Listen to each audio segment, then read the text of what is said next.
Bonjour à toutes et à tous, hello. Jeune, moins jeune, homme, femme, chauve, non chauve. J'espère que vous allez bien. Alors,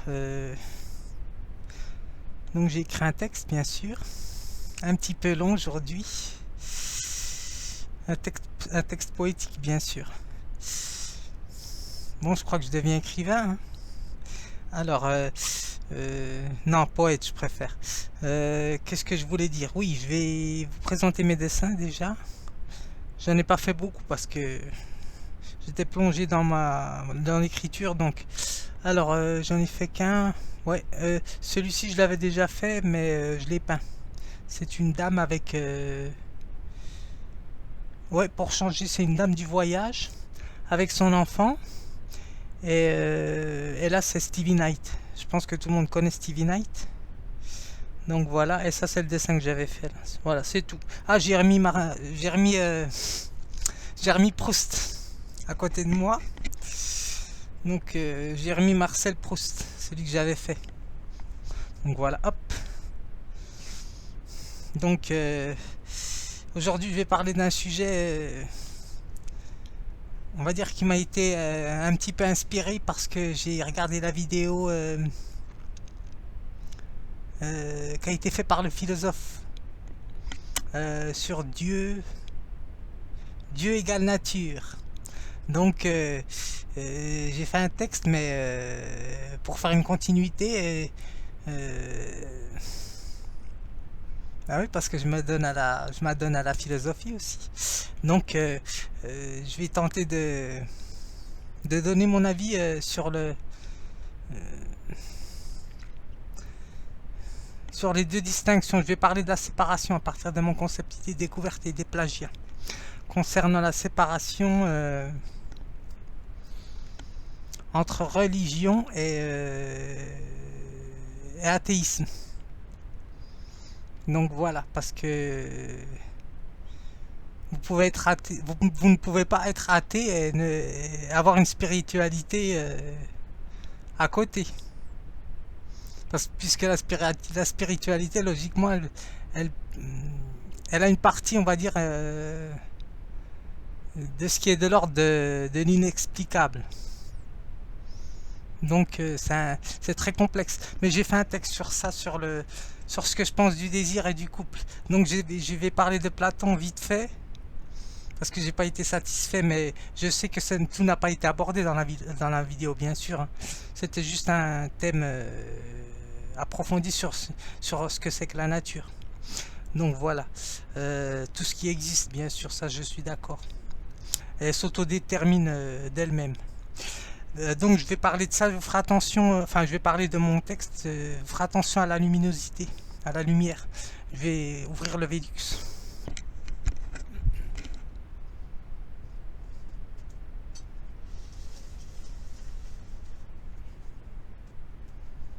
Alors, il n'est pas vraiment au point mon texte, mais il faut bien se lancer. Donc je vais parler de la séparation à partir de mon concept de découverte et des plagiats. Alors, séparation. Alors je vais d'abord répondre déjà à ce qui a été dit sur Dieu. Dieu égale nature. J'ai mis parce que j'ai regardé la vidéo hier. Alors Dieu égale nature, donc c'est ce qui était dit sur la vidéo. Alors si Dieu n'attend rien de nous, donc Platon attend de nous quelque chose. J'ai mis 3 petits points. Donc voilà. Alors, parce que Platon c'est le manque. Donc, contrairement à Spinoza, c'est une question de puissance. Ça n'a rien à voir. Platon et Spinoza, c'est pas la même chose. Alors, je vais donner la définition déjà de séparation. Alors, hop, j'ai le TTP en plus, traité théologico-politique. Alors, comme je l'avais lu il y a longtemps, hein, donc il est où mon stylo? Le voilà. Hop. Alors, séparation. Qu'est-ce qu'ils nous disent? Moi, ce qui m'intéresse, c'est distinction. Voilà, c'est ça qui m'intéresse. du latin séparatio. Donc action de séparer, de se séparer, d'être séparé. Donc je vais parler des couples et du mythe, on va dire, d'Aristophane, donc concernant le manque. Donc voilà, parce que chez Platon c'est la passion amoureuse, qu'alors chez Spinoza c'est l'amour. L'amour joie. C'est pour ça que ça n'a rien à voir. Donc c'est pas la même chose, hein. Donc certains sont plus dans la recherche la passion amoureuse que la stabilité, que l'amour. Donc voilà le couple.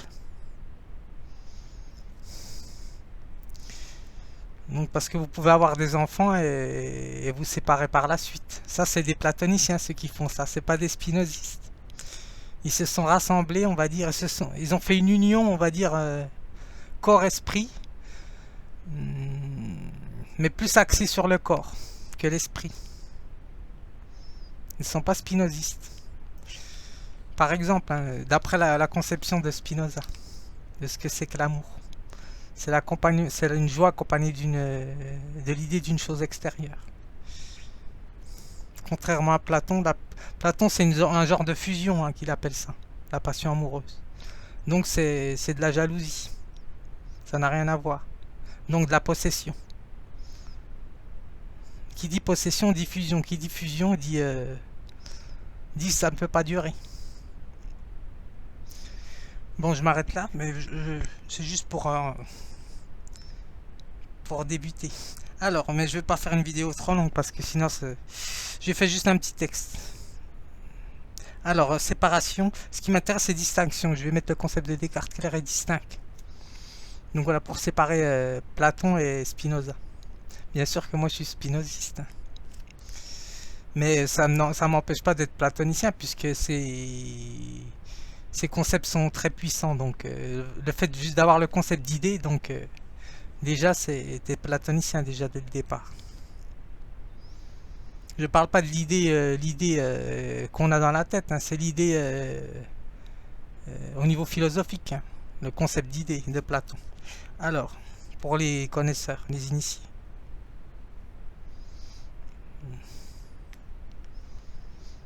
Puis je vais parler un peu j'ai fait un texte sur la femme, ce que je pense de la femme, entre parenthèses, la femme publique et l'artiste. Moi je pense que je vais séparer puisque j'avais parlé de ça concernant la reconnaissance. J'avais fait une vidéo sur ça. Besoin de reconnaissance. Il y a longtemps. Mais elle n'était pas parfaite. Elle était incomplète. Celle-ci aussi est incomplète, mais elle est plus un petit peu plus approfondie. Puisque il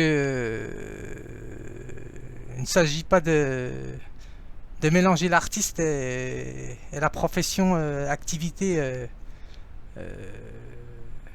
que je ne pense pas que ce soit une activité artistique. Donc voilà, c'est tout l'inverse. Donc ça c'est ma conception spinoziste. Parce que c'est une manière d'être, hein, de faire telle ou telle activité. Donc voilà. Avant d'être de l'art.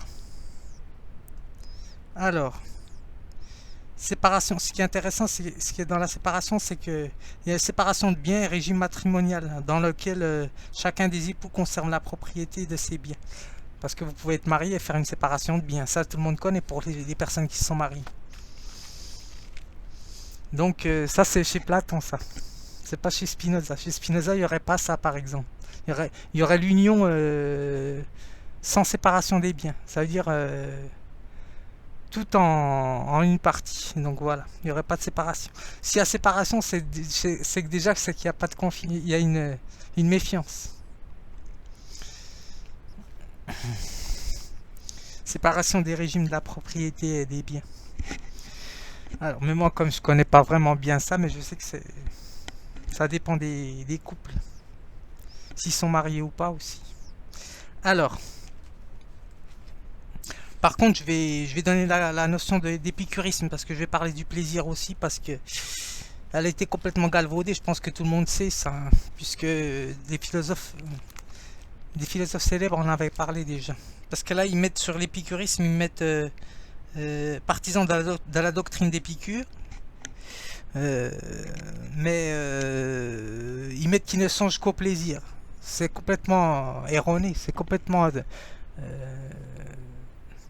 corrompu parce que ça n'a rien à voir. Épicure, lui, c'était l'usage raisonnable des plaisirs, ça n'a rien à voir. Les plaisirs nécessaires et non nécessaires. Donc,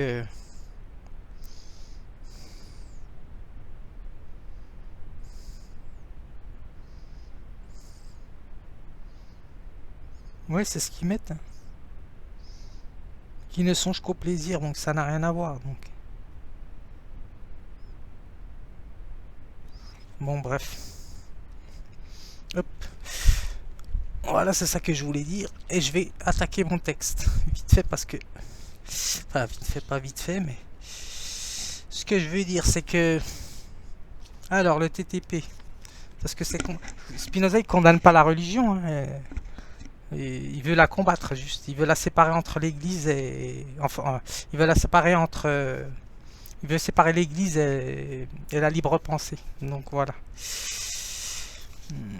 Alors, ce que j'ai mis, c'est que... Par exemple, si vous êtes dans le premier genre de connaissance, chez Spinoza, ben, c'est être déjà dans une opinion, une croyance. Très peu de gens accèdent au deuxième genre de connaissance. C'est pour ça que Spinoza, il n'est pas athée, comme il dit. Comme il avait dit dans sa maxime. Ceux qui l'accusent d'athée, ben, le vulgaire qui l'accuse d'athée, ben, il va être prêt à les combattre. Donc ça peut être aussi d'actualité aujourd'hui, puisque son livre est intemporel. Puisque c'est le plus grand livre, on va dire, au niveau universel. Au niveau philosophique. Alors, j'ai mis pour atteindre le savoir, il est nécessaire d'accéder au deuxième genre de connaissance. Et tout le monde ne peut pas y accéder, donc Spinoza ne condamne pas la religion. Et ne se considère pas comme athée. Puisqu'il fait acte de connaissance en proposant une alternative séparée, l'acte libre de penser, bien sûr, et pratiquer sa foi, entre parenthèses, pour ceux qui, ou sa spiritualité. C'est pour ça que je dis que vous ne pouvez pas être athée. C'est pour ça qu'il ne se considère pas comme athée. Parce qu'il est spirituel déjà, je pense, Spinoza. Bon, il y a beaucoup de... Il y a un grand côté bouddhiste, hein, dans ce qu'il fait, bien sûr, dans ce qu'il a fait. Donc il est plus spirituel que athée. Il n'est pas athée, Spinoza. Contrairement à ce qu'on veut nous faire croire. Donc voilà, c'est ça que je voulais dire. Donc si vous êtes athée, vous n'êtes pas spirituel. Vous ne pouvez pas être spirituel et dire que vous êtes athée. Ça serait un syllogisme, comme on appelle ça. Donc, considérons la pensée de Spinoza sur ce qu'il a écrit.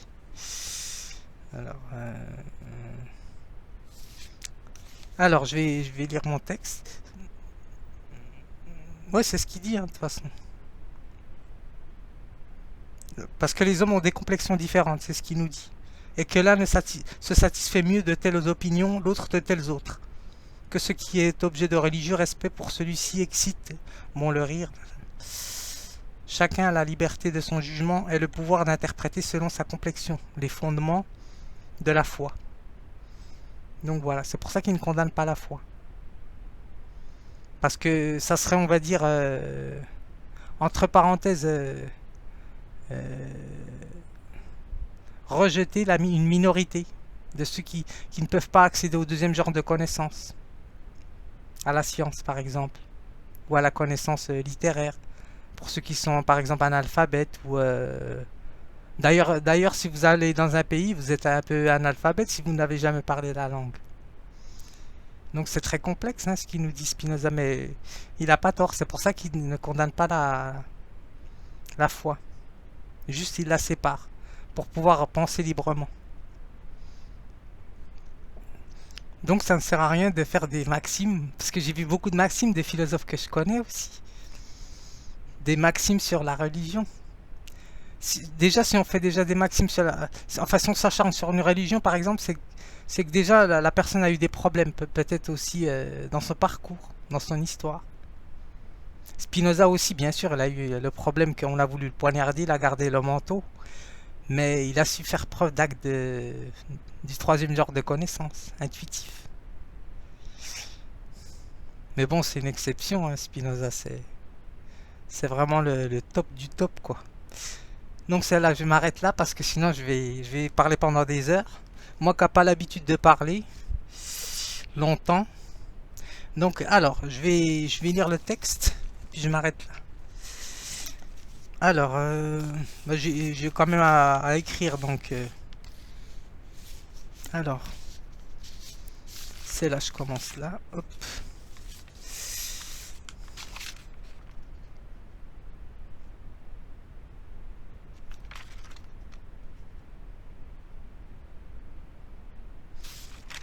Celui-là, c'est sur la conception, par exemple, d'une personne qui a eu un parcours de vie et qui a été, on va dire, entre parenthèses, péripatéticienne, que je ne considère pas comme une activité, bien sûr, hein. Donc voilà, c'est un texte que j'ai fait sur ça, et sur ça c'est mon avis, hein, donc voilà, c'est ma manière de penser. Donc alors celui-là c'est sur les couples. Alors sur Platon et sur Spinoza, la conception de l'amour. D'après mes lectures, est-ce que je sais, mais j'ai pas voulu tout écrire bien sûr, hein, parce que ça demande beaucoup d'écrit, donc je vais pas forcer trop mettre trop de pages. Alors contrairement à Platon, qui lui euh,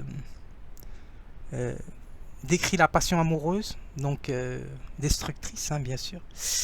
Dans le mythe d'Aristophane, j'ai mis d'après sa définition de l'amour, c'est Eros. Bon, c'est l'amour jaloux, quoi, possessif de l'un et de l'autre. Il est le manque, une recherche du partenaire de sa moitié pour atteindre un état de fusion qui ressemble à celle de l'homme ou de la femme. Donc voilà. Alors, de la femme enfant, j'ai mis. Donc c'est un demi-homme chez Platon, par exemple, ou c'est une demi-femme. Celui qui est dans le schéma platonicien, en couple. Alors, restant dans l'état de dépendance, puis insatiable, c'est-à-dire ne faire qu'un avec son partenaire, à la recherche de sa moitié, comme état de fusion. Alors les deux individus se sont trouvés, cependant, ils sont dans un schéma de manque, concept platonicien. Par la tentative de trouver l'immortalité, bien sûr, avec les enfants, le prolongement. Là, je respecte à la lettre la philosophie de Platon. Pas du mieux que je peux.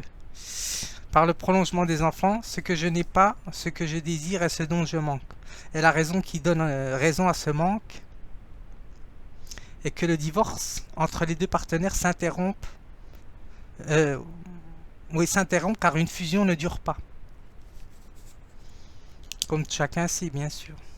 Tandis que chez Spinoza, il développe sa thèse de l'amour sur une joie constructive. À long terme, ça veut dire pas de divorce. Joie qu'accompagne l'idée d'une chose extérieure, dont la définition est l'amour entre deux êtres qui font l'expérience de l'éternité, et non de l'immortalité. Donc s'ils ont des enfants, eh ben, ils vont rester ensemble. S'ils n'ont pas d'enfants, ils vont rester ensemble quand même. Parce qu'il y a des couples qui se séparent, mais si la personne n'a pas d'enfants, ben, elle va voir ailleurs. Ça arrive, ça, dans des couples, je pense. Alors, dont la définition est l'amour entre deux êtres, j'ai mis qui font l'expérience de l'éternité, contrairement à Platon, Spinoza, comme Socrate d'ailleurs, nous met en garde contre les plaisirs qui auront leur siège sur une partie déterminée. Alors, apparition des obsessions, hein, il met déjà en place la pathologie, la psychopathologie Spinoza, parce que ça vient de lui, tout ça, les concepts du désir. Obsession et fixation entraînant des dérèglements qui n'étaient point à l'origine pathologique, une répercussion entraînant des conséquences psychologiques. Mode et attribut, bien sûr, hein, manière d'être et...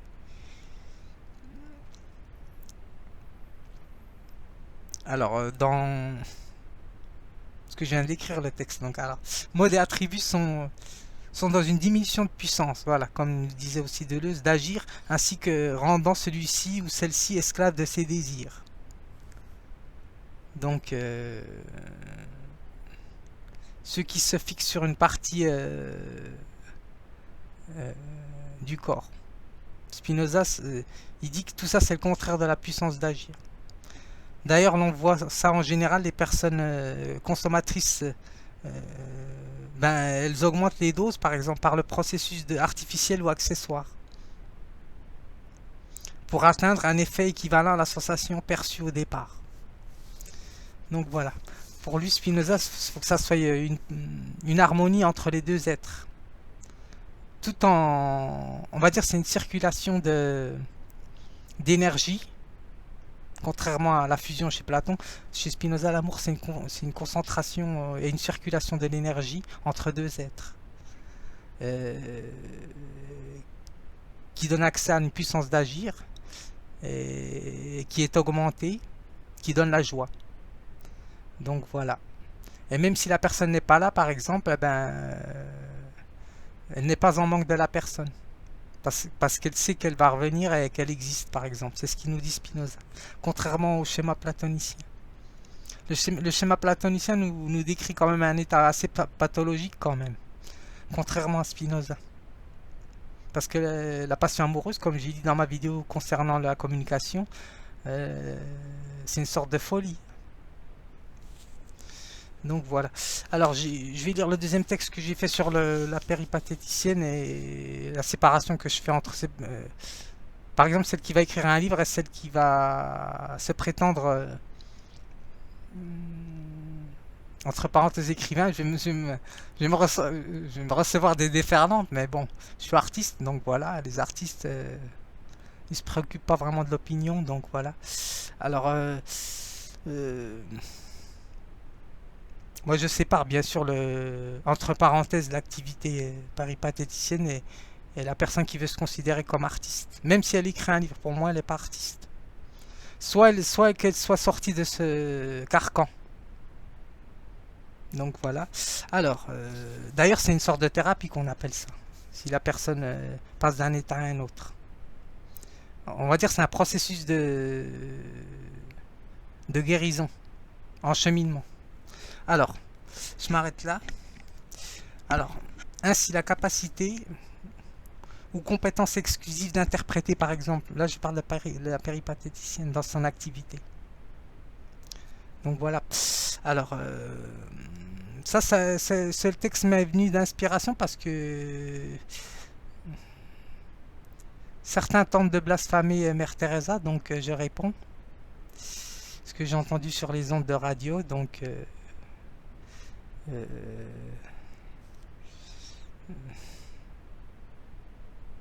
ce n'est pas 99.9, hein, c'est une autre station. C'est pas celle-ci. C'est une station plus centrale. Donc voilà. Alors, donc pour moi c'est du blasphème. Donc moi je suis pas là pour faire du blasphème. Hein, donc il faut pas rigoler avec ça. Alors, j'ai écrit ainsi la capacité aux compétences exclusives d'interpréter des mots, des gestes reliés à des réactions psychiques pulsionnelles pour accéder aux méandres des sentiments, en faisant usage de son corps, au gré de sa chair, ne peut a posteriori donner naissance à une solution justifiable que cette forme d'activité soit une forme d'art, mais plutôt un acte de sacrifice, j'ai mis, relevant à la fois, FOI bien sûr, à la fois d'une automutilation physique et psychique, en quelque sorte une plaie ouverte qui cicatrise jamais ou partiellement, puis celle-ci devient un ailleurs dont le caractère absolu se dévoile au regard d'un être cher. Donc voilà, ami, amant ou autre personne, en demande d'affection, donc voilà, dont celle-ci, la péripatéticienne, récolte en échange un besoin non naturel et nécessaire. Ce caractère sacrificiel, relevant d'un mal-être, et d'une histoire personnelle explique son acte non naturel, au gré des cas exceptionnels de mères, justifie officiellement que l'on ne peut point parler d'une forme d'art, parce qu'elles font ça pour manger, en général. Par une tentative de trouver ou retrouver la raison, j'ai mis, dans sa transgression ou autre rébellion. Même si elle voudrait par exemple dire que c'est une sorte de rébellion. La personne qui fait ça en disant que c'est de l'art. Donc voilà, à plus forte raison, c'est complexe ce que je dis, mais je pense que les initiés vont comprendre ce que je dis. À plus forte raison que si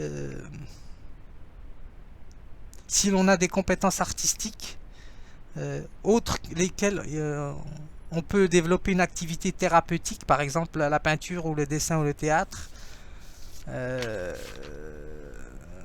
bien que cela soit un moyen de pallier à sa complexion, j'ai mis elle peut accéder quand même à s'en sortir, par exemple, puisqu'elle a d'autres compétences. Donc c'est pour ça que je dis que l'activité péripatéticienne ne peut pas justifier que la personne est artiste si elle n'est pas sortie de ce carcan, comme ce que j'ai dit. Donc voilà.